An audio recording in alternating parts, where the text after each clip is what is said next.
কিশোরগঞ্জের ভৈরবে বিভিন্ন যানবাহনে চলছে ভাড়ার নৈরাজ্য। শহরে কিংবা মহাসড়কে এমনকি গ্রামের বিভিন্ন সড়কেও যাত্রীদের জিম্মি করে অতিরিক্ত ভাড়া আদায় করছেন চালকরা। একটু বৃষ্টি কিংবা রোদ হলেই মাত্র 10 টাকার ভাড়া হয়ে যায় দ্বিগুণ, কখনো কখনো বা তিনগুণ।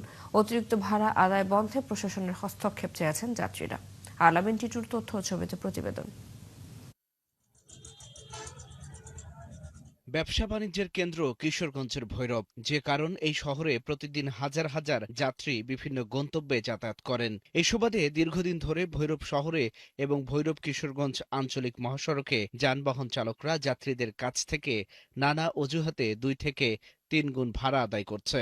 ভৈরব স্টেশন থেকে ভৈরব বাস স্ট্যান্ড পর্যন্ত 10 টাকার ভাড়া 20 টাকা বা 30 টাকাও নেওয়া হয়। এটা আমাদের জন্য একটা হ্যারাস এবং আমরা সাময়িক অসুবিধা করে যাই, আর্থিক সমস্যা করে যাই। যারা রেগুলার যাতায়াত করে রাস্তা দিয়ে, তাদের জন্য অনেক বড় একটা সমস্যার কারণ হয়ে যায়।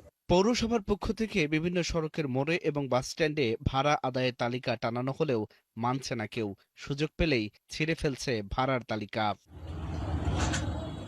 এতে ভৈরব থেকে কিশোরগঞ্জ ও নেত্রকোনা সহ বিভিন্ন স্থানে যাতায়াতকারী যাত্রীদের কাছ থেকে চালকরা ইচ্ছেমতো ভাড়া আদায় করছে। একই চিত্র উপজেলার বিভিন্ন গ্রামের সড়কগুলোরও।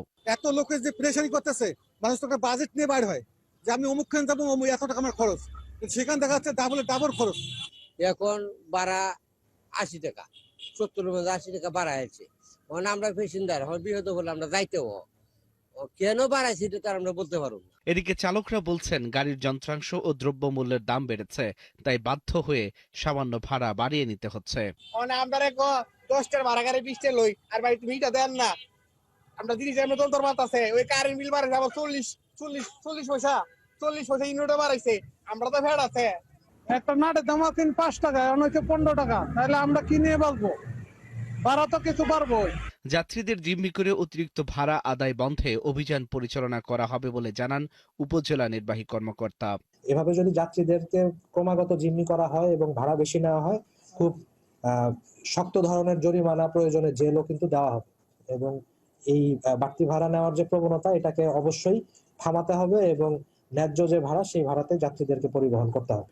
যাত্রী ভোগান্তির কথা বিবেচনায় নিয়ে অতিরিক্ত ভাড়া আদায় ও নৈরাজ্য বন্ধে প্রশাসন কার্যকর ব্যবস্থা নেবে, এমনটাই দাবি এই পথে চলাচলকারীদের। আল ইমরান, ৭১।